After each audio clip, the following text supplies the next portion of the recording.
You're tuned in to Northeast Kansas's #1 source for high school highlights. Kansas Prep Zone, sponsored by Lewis Toyota. And it starts now.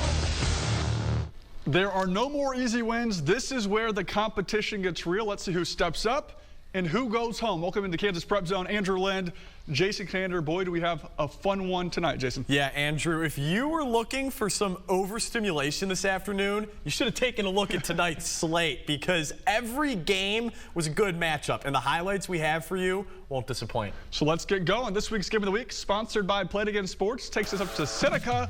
And last time these two squads met, Nemaha Central ended Council Grove season for the sub-state round. Can the Braves get revenge? Let's find out. Well, it wasn't too hot of a start. Luke Stewart tries the deep ball, bounces off the fingertips of his receiver, and into the wrong hands. Look at that. Jaden Seitz there for the Thunder INT.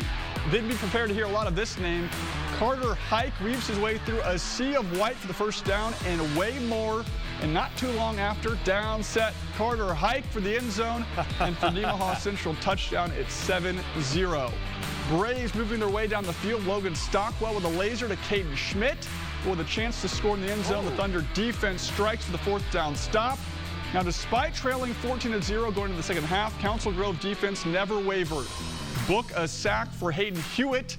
That sure would fire up QB1. Hike finds his way home for another Nemaha Central touchdown, and they are just rolling. So Thunder good. rolling 21-0. Finally, in the fourth, Braves add some points. Reed Buttray takes the rock and forces his way in for the tutty. But the Thunder rolled their way to victory 34-12. 13's Michaela Kelly is in Seneca with more. Michaela? Hey guys, well, a little less than a year ago, I was here during the sub-state round when Nemaha Central ended Council Grove's season. And I'm back here yet again, not as late in the postseason, but Nemaha Central ends Council Grove season once again. So I might be a bad luck charm for the Braves. But I'll tell you this. Council Grove came in with the exact right strategy. With the Nemaha Central high-flying offense, they knew they had to get after the quarterback, Carter Hike. And they were pretty effective early on in the game at doing that. But he's a talented kid, as I mentioned in the preview. Once he finds a hole, he is able to get through. He can weave through defenders, pick up first downs, fight for every inch, not afraid to pass it. I believe he had 4 rushing touchdowns tonight and 1 passing. And he also set a school record tonight, reaching 7,000 career rushing yards. I caught up with Hike after the game to ask him what that meant to him, and he told me point blank, it was his thing, but he credited his team for being able to help him get there. Obviously, it means a lot. Like, I got 7,000 rushing yards, but it's really a team reward. You know, line blocking, wide receivers blocking. Everyone who comes in every day and works their butt off in practice, that reward's really for them. Our preseason goals, every week or every year is the league championship, district championship, regional championship, and the next one's sectionals. We don't look past that. Sabetha's a very physical team. We saw a month ago we got lucky to escape that one, so it should be a heck of a football game. That was, of course, head coach Michael Glatzik at the end there, previewing next week's matchup. And as you'll learn a little bit later, they will be playing Sabetha, which a lot of the folks around here were following that Silver Lake Sabetha game, and they are very excited that they get to play Sabetha, one of their main rivals. So that'll be an exciting one that will be following next week. But for now, the Thunder rolls, and let's find out who is rolling with them into the sectional round. Andrew, Jason. I was just telling Jason he could have been Carter Hike for Halloween. He just got his hair cut, and Carter has the mane, and you had the mane as well. Yeah, absolutely. And for all of you at home who keep emailing saying that my haircut looks great, thank you. I know it does look great. All right, injuries are the worst part of sports. And for Washburn Rural, they're really feeling that this fall. Star quarterback John Hoytel hasn't played in a month with an injury. But enter Gavin Van Tile, the backup quarterback, who was far from afraid of the moment tonight. To Northwest Stadium we go. The Junior Blues in Wichita trying to pull the upset. In the first quarter of this one, Northwest goes right to their star running back, it's Augie Fast tumbling into the end zone. No pun this time. 10-7 Grizzlies at that point. In quarter 2, though, the Junior Blues start to punch back. Van Tile gets it to Jaden Baum under pressure. He gets some blocks, gets tripped on the goal line, but Baum is in, and it's a field goal game. Rural gets it back on the goal line again, and check this out. Van Tile takes the big hit, lofts one up to Kellen Roth, and he's just making a play for the touchdown and the Washburn Rural lead. Northwest needed some points before the half, and they know the recipe. How about some more Augie Fast, making guys miss, bouncing off defenders. What an effort from the running back. His 3rd touchdown of the half. A great game, but the Junior Blues fall 52-28. In this playoff showdown, we come back to Northeast Kansas. Junction City hosting Derby. The first half was a defensive battle with lots of stops from both squads. Junction City breaks a big punt return, though, as Lavelle Autry, a name we've heard all fall, takes it down the sideline to get the Blue Jays in good field position. Guess you're going to call Autry again, making a big play as he breaks free and catches a deep ball for a Junction City gain. The Blue Jays would make it near the end zone, but get stopped on a big defensive stand by the Panthers defense. There you see it. We're still tied at 0, and Derby looks to score. Quarterback Blade Clark, what a name that is, taking a shot down the field to Talon Cunningham, and the Panthers are in business. Derby continued to drive down the field and leads. Clark finding a gap at the middle and breaking past the goal line for the first score of the game. Junction City's season comes to an end. 28-7, the final score. It was a fun year for the Blue Jays. Wichita Southeast made the trip to Manhattan for a massive matchup. The Tribe have the ball on a 3rd and long, and they're going to try and make something happen, but the Golden Buffaloes, they snuff out the screen and pick up the stop. Then Southeast runs a sneaky sweep that even tricks our camera. That's Michael Cooks knifing his way up the field for the first down. The Golden Buffaloes look to continue the drive, but it gets blown up by the Tribe. That's Caleb Manwarren and J.J. Dunnigan combining for the big hit. Manhattan takes over, but this drive ends early due to some great defense by Wichita Southeast. They force the fumble. It's recovered by Manhattan, but the Buffaloes have the ball back. Southeast is playing for pride at this point, where Gino Jones serves a strike to senior receiver Ian Mboya. Manhattan picks up the dominating win, though, 45-6. Going to the scoreboard, Wamego stays 1 score ahead of Buhler throughout the night. They finish on top 33-27, a big win for the Red Raiders. Jeff West comes back from trailing 14-0. They explode to beat Prairie View 49-14. Santa Fe Trail has been electric all season. They improved to 10-0 with a 28-0 win over Girard. Holton on an early kickoff gets the win over Frontenac 14-6. They'll face Santa Fe in sectionals. Clay Center draws a short straw against top-ranked Andale. They fall short 51-6. And Osage City, with one of the better all-around performances of the week, they whoop Atchison County 60-7. We're going to catch our breath for a few minutes after a jam-packed first half of our show. But hey, before we go to break, let's listen to the Linden Band.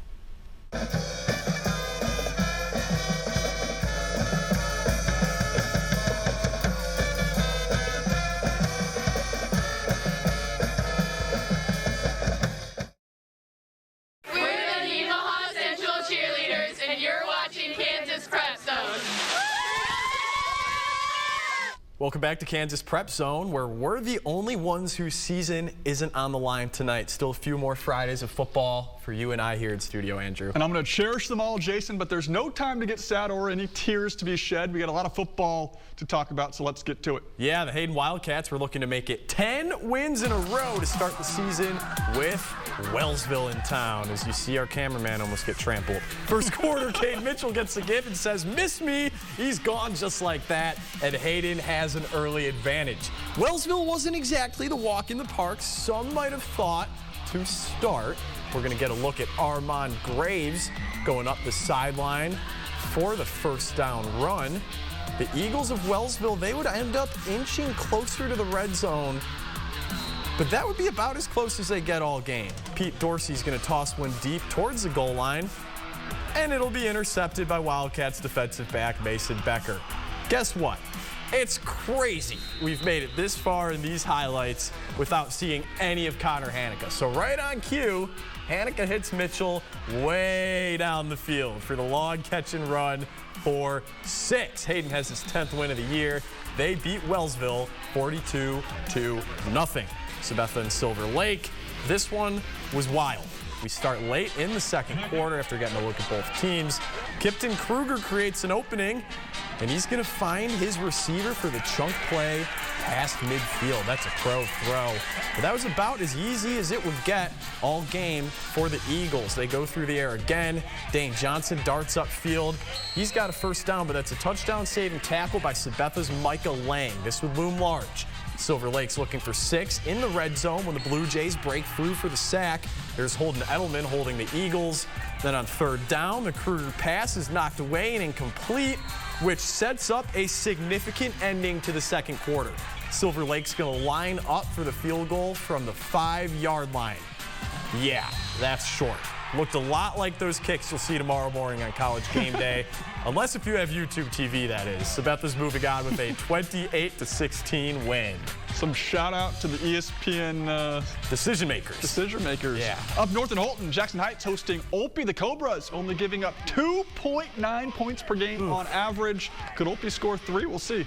If you haven't met Heights QB Drake Mellies, well, you know him really well in 30 seconds. Mellies to Austin Zeller for the first down, pick up the middle. This drive stalled, now 4th down, 2 yards to go. A keeper for Mellies, and he turns the corner, could go all the way. He does. Mellies, 41 yards to pay dirt, and Jackson Heights leads 7-0.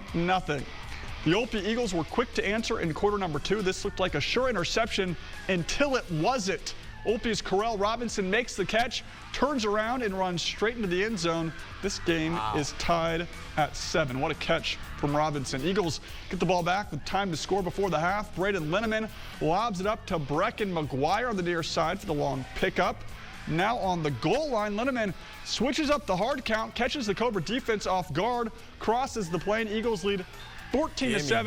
The Olpe pushes the Cobras to overtime, but Jackson Heights undefeated, 21-20 the final score over Olpe. Cobras righting their wrongs from last postseason. Rossville looked to keep rolling along, this time taking on Jeffco North. The Chargers fumbled the opening kickoff, not what you want to do in a playoff game. Then the Bulldogs bit immediately. Andre Johnson jukes his way into the end zone, and it's 7-0. Next, it's Jeffco North ball, but not for long. On third down, Knox Heston is hit right at the line of scrimmage. Chargers would have no choice but to punt from that field position. Props to the defense, though. They stood tall. There's Rex Furman flying through for the sack, and it's Rossville looking to go deep. But this pass from the Bulldogs is broken up by Christopher Knoll. Rossville would resort to what it does best, though, beat you with the big play after big play that gets them right to the goal line, which is where Kanan Mitchell works his magic. He keeps it on the design run, rides past the pylons for 6. The Bulldogs beat up on Jeffco North, 53-18. And we end our night in the 8-man ranks. Linden and Little River and the Tigers pack the stands like they have all season long. They came to watch that high-powered Tiger offense led by Lucas Griffin. And Griffin here doing the dirty work. Tigers trail 8-6 in the first quarter. But Little River blew this one open in a hurry. Second quarter, Jaron Garrison plows behind the offensive line for the touchdown run. They go up 16-6. They'd soon make it 24-6 when Jackson Conan begins a warm-up for track practice. 85-yard run and score. Linden trying to end its season on a high note. James Marcotte runs it in before the half, but it's Little River taking this one 52-20, the final score. Little River, big offense. Centralia falls to Riverside 41-26. Madison didn't lose much this season, but they did when it mattered, ending the year with a 58-6 loss to El Saline. And if you had the over in this game, first off, call the hotline. Second off, it definitely hit. Frankfort outscored Marmaton Valley 78-52 in the final 3 quarters to win 84-74 in football, not basketball. Still a few more weeks until that. Ag still does what they usually do, beating Rural Vista at halftime, 56-54. 46 make that 2-0. It's a Wildcats-Eagles matchup for 8-man sectionals. Undefeated Hanover keeps the streak going over Burlingame 64-6. And Hanover will play Lynn next week after the Bulldogs blanked Lebo 46-0. 2 minutes left in this show, so let's hurry this thing up. Washburn rules. Kellen Roth for our play of the night. This play, you may say, well, was it really play of the night? Well, Kellen Roth did just a couple things that were really impressive. So let's roll the highlight from Washburn Rule in this one. Gavin Van Tile on the catch from John Hoytel. John Hoytel out, Gavin Van Tile in as quarterback, and Kellen Roth turns his head, turns over the back shoulder, and makes this catch. What a play for Washburn Rule, but their season comes to an end after falling to Wichita Northwest. For the second time, out of 3 total this week. Tomorrow's the Turnpike Tussle. This one's a football version. Washburn's looking for its first win over Emporia State since 2019. And the Kansas Jayhawks' journey for a bowl berth continues on tomorrow. They're in Tucson taking on the Arizona Wildcats. K-State's on bye, probably for the better. And another note about KU, the women's soccer team playing for a Big 12 championship tomorrow in Texas. And that one's going to be an exciting one. Yeah, that's going to be exciting. Not the only local soccer team playing for a championship tomorrow. You're going to be in Wichita for Washburn Rural State Championship. That's going to be exciting. And the last time I was in Wichita was First State Soccer. Washburn Rural girls soccer picking up their first state championship ever. Can the boys make it quite the season or quite the year for Brian Hensel? We'll see you tomorrow. Junior Blues good luck charm right there. Look no further. Have a nice night. That's it for this week's edition of KPZ. See you later.